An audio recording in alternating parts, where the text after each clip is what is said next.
नमस्कार, brilliant study points में आपका स्वागत है। और आज का जो क्वेश्चंस है ना, ये क्वेश्चंस एनडीए 16 अप्रैल 2023 को पूछा गया है। लेकिन अब आप कहेंगे कि तो एनडीए 2016 में पूछा गया, अभी क्यों हम बता रहे हैं। तो ये आप देखते ही हैं कि पिछली क्लासेस में जो पिछले एग्ज़ाम्स में जो पूछे गए हैं उनको बताया जा रहा है, लेकिन ये आज विशेष है। जानते हैं क्यों? क्योंकि बिहार में शिक्षकों के सक्षमता परीक्षा सेकंड हुई है, द्वितीय, और उसमें ये क्वेश्चन पूछा गया है। 2023 में एनडीए का ये क्वेश्चन था, यही क्वेश्चन बिहार में सक्षमता परीक्षा का है। और वो भी जानते हैं किस क्लास के टीचर के लिए? 1 से 5 प्राइमरी स्कूल के टीचर के लिए। यानी कि प्राइमरी स्कूल के टीचर से आईआईटी और एनडीए लेवल के क्वेश्चंस पूछकर उनकी सक्षमता ली जा रही है। जो टीचर 10 सालों से 1 से 5वीं क्लास को पढ़ा रहा है, अगर वो एक्स्ट्रा क्लासेस जैसे कोचिंग वगैरह और कॉम्पिटिटिव बच्चों को नहीं पढ़ा रहा होगा तो वो किसी भी टीचर्स के लिए ये संभव नहीं है। और ये इस क्वेश्चंस के लिए शिक्षा विभाग के सारे अधिकारियों और शिक्षा विभाग के शिक्षा मंत्री को प्रणाम है मेरा, क्योंकि उनकी मंशा है कि 1 से 5 में ही बच्चों को डायरेक्ट एनडीए में बिठा दिया जाए। 5वीं क्लास जैसे पास करेगा वो, या फिर उसको आईआईटी में बिठा दिया जाएगा और वो टॉप करके आ जाएगा। चलिए, क्वेश्चन तो हमको बनाना ही है। ये मेरे एक शिक्षक मित्र ने पूछा है, हालांकि 2-3 दिन पहले पूछा था ऑब्जेक्शन का, जब द्वितीय वाले रिजल्ट्स में ऑब्जेक्शंस का दौर चल रहा है, तो उन्होंने ये क्वेश्चन उस वक्त हमसे पूछा है। एग्ज़ाम तो बहुत पहले हो गया है तो हमने उस पर ध्यान नहीं दिया था। उन्होंने पूछा है हमसे ऑब्जेक्शंस के लिए, तब मैंने उनका सीट मंगवाया, आंसर सीट, और तब हमने देखा कि रियली ये क्वेश्चंस उसमें है। ये क्वेश्चंस आईडी नंबर 184 उनके सेट में है, 184, और ये सक्षमता में पूछा गया है। और मैं ये बोल रहा हूँ कि हमारे जो अधिकारी महोदय हैं या फिर शिक्षा मंत्री है, उनके सोच जो है ना, ये सोच कर देखे। और उसके साथ साथ जो बिहार विद्यालय परीक्षा समिति के क्वेश्चन सेटर लोग हैं ना, जो अधिकारी है, उनको भी प्रणाम है। ये पूरा मैंने आंसर सीट देखा, पिछले सीटेट में या फिर किसी बड़े बड़े एग्ज़ाम्स में आए हुए क्वेश्चंस को उठाया है उन लोगों ने और इसमें रख दिया है। ये क्वेश्चंस 1 से 5 में पूछने का कोई मतलब नहीं है। चलिए, हमारे मित्र ने पूछा है, वो 1 से 5 का दिए है एग्ज़ाम, सक्षमता 2, और उन्होंने ही ऐसा पूछा है, हम बना देते हैं। लेकिन फिर भी वही बात कहेंगे कि पता नहीं हमारे अधिकारियों को ऐसा कौन ऐसा देता है सलाह कि वो खुद इतने इंटेलिजेंट्स है कि 1 से 5 क्लास के बच्चों को ही वो आईआईटीएन या एनडीए अफसर्स बना देना चाह रहे हैं। चलिए देखिए इस क्वेश्चन में क्या है। कहता है कि एम समांतर रेखाएं एन समांतर रेखाओं को काटती है, जिससे 60 समांतर चतुर्भुज उत्पन्न होते हैं। तो m प्लस एन का मान क्या है? m प्लस एन का मान इसीलिए पूछा है कि m और n इस क्वेश्चंस में डायरेक्ट निकाल पाना संभव ही नहीं है। उसको केवल हम लोग कंपैरिजन से निकाल सकते हैं। और ये जो चैप्टर्स है, ये परमुटेशन कॉम्बिनेशन चैप्टर्स का है, ये 11th में पढ़ाई जाती है। तो ये तो फिक्स हो गया कि जो टीचर 1 से लेकर 10 तक पढ़ा रहा है उसको ये चैप्टर्स मिलता भी नहीं है। और 10 साल से, 20 साल से, 15 साल से लोग पढ़ा रहे हैं, उनकी सक्षमता हो रही है। 10 साल 15 साल के बाद वो अपनी सक्षमता पेश कर रहे हैं कि हम सक्षम हैं। चलिए इसको कैसे करेंगे? ये कंपैरिजन बेस पे होगा और ये कॉम्बिनेशंस का क्वेश्चंस है। आइए इसको हम लोग समझते हैं थोड़ा कि ये कंपैरिजन कैसे कर पाएंगे हम इसका। तो सबसे पहला हम इसका कंपैरिजन जो करेंगे वो ये है कि हम पहले देखते हैं कि हमारे पास एक समांतर चतुर्भुज बनाने के लिए कितनी रेखाओं की ज़रूरत पड़ेगी। जैसे हमने एक खींचा,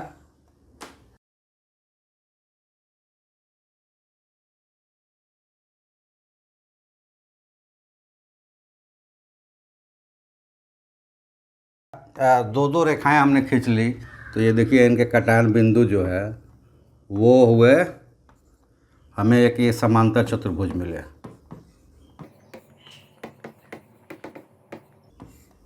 समांतर चतुर्भुज मिले मतलब हमें मिनिमम दो दो, अगर ये मान लें कि इधर जो चल रही है हॉरिजॉन्टल फॉर्म में वो m रेखाएं हैं और जो वर्टिकल है वो n रेखाएं हैं, तो दो दो अगर m equal to 2 n equal to 2 straight lines हम लेंगे तो उनके कटान बिंदु से एक बनेगा। दो नहीं बना है, तीन नहीं बना है, चार नहीं बना है, चाहे ये रेखाएं कितनी दूर चली जाए। समांतर चतुर्भुज कितने बने हैं? एक। अब इस बात को हम लेते हैं, आगे बढ़ाते हैं कि अब हमने क्या किया कि इन रेखाओं को बढ़ाना शुरू किया।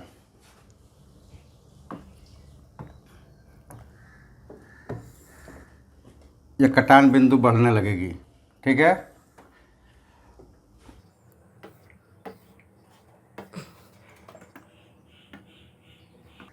कटान बिंदु जो है बढ़ने लगी और हमने मान लिया कि ये जो रेखाएं हैं दोनों तरफ अब इसी तरह से बढ़ती जा रही है।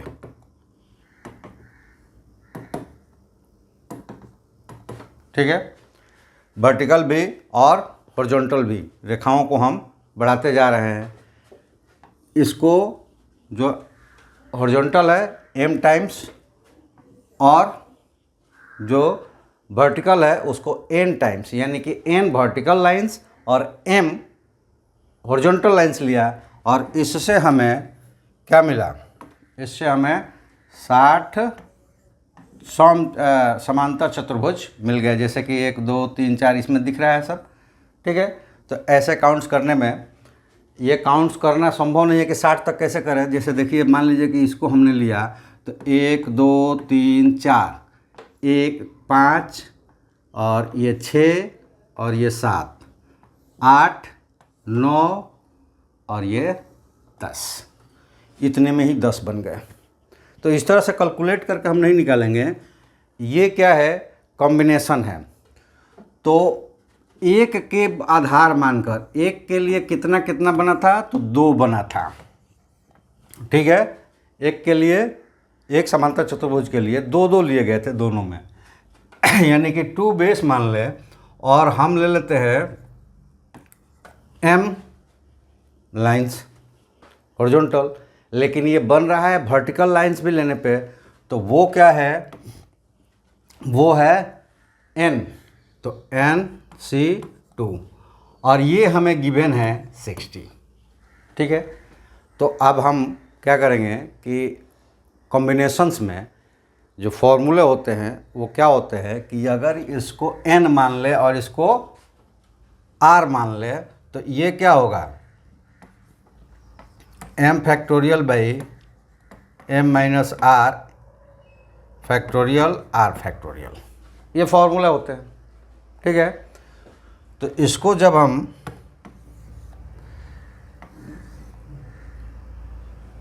अब इसको अगर थोड़ा सा इसको बाहर कर दें, इसको अगर हम सॉल्व करते हैं तो ये क्या होगा? m इंटू m माइनस 1, क्योंकि अगर जैसे ये फैक्टोरियल्स है 6 तो ये इसको लिखेंगे 6 इंटू 5 इंटू 4 इंटू 3, यानी कि डॉट डॉट डॉट 1 तक, ये कंटिन्यू 1 तक बनता है। ठीक है, तो इस तरह से अगर हम इसको सॉल्व करेंगे तो ये मिलेगा m इंटू m माइनस 1, एक कॉम इंटू m माइनस 2, इसको फैक्टोरियल में रख लेते हैं। ये फर्स्ट वाला का है। ठीक है, उसी तरह अगर इसका लेते हैं तो n, और देखिए 2 लगा हुआ है उसको हम नहीं बता पाए, डिवाइड क्या होगा? तो डिवाइड होगा m माइनस ये r जो लेना था वो 2 था फैक्टोरियल, और ये r फैक्टोरियल यानी कि 2 फैक्टोरियल, ये यहाँ तक आएगा। इसी तरह दूसरा आएगा, वो क्या आएगा? n इंटू n माइनस 1 और into n minus 2 factorial divided by n minus two into factorial into 2 factorial, ये टर्म्स होगा। और इन टर्म्स का प्रोडक्ट कितना है, 60 है। अब यहीं पे हम जो गिवन है उसको ले लेंगे, यानी कि ये मिला that gives m into m minus one into m minus to, और आगे बढ़ाने की ज़रूरत नहीं क्योंकि हमें नीचे m माइनस टू मिलने वाला है, तो m माइनस टू फैक्टोरियल और इंटू 2 फैक्टोरियल और into n minus one into n minus two factorial divided by n minus two factorial into 2 factorial that is equal to 60। ठीक है, अब आते हैं कि इसमें m माइनस टू फैक्टोरियल और m माइनस टू फैक्टोरियल कट सकते हैं क्योंकि ये ज़ीरो नहीं है। ठीक है, ये ज़ीरोस नहीं है क्योंकि m की वैल्यू अगर 2 होता तो दोनों को दो लाइन खींच देते, एक ही बनता। तो ये दोनों ज़ीरो नहीं है इसलिए कैंसिल हो गया और यहाँ पे ये कैंसिल हो गया। ठीक है, अब हमारे पास जो टर्म्स मिला वो क्या मिलेगा, तो वो मिला कि यहाँ पे m into m minus one into n into n minus one that is equal to 60, और यहाँ डिवीज़न में है। मैंने जैसे कहा कि फैक्टोरियल 2 का मतलब क्या होगा, 2 इंटू वन यानी कि 2, तो ये 2 इंटू 2। ठीक है, और इसको क्रॉस मल्टीप्लाई कर देंगे तो ये मिल जाएगा m into m minus one और into n minus one that is equal to 60 into 4।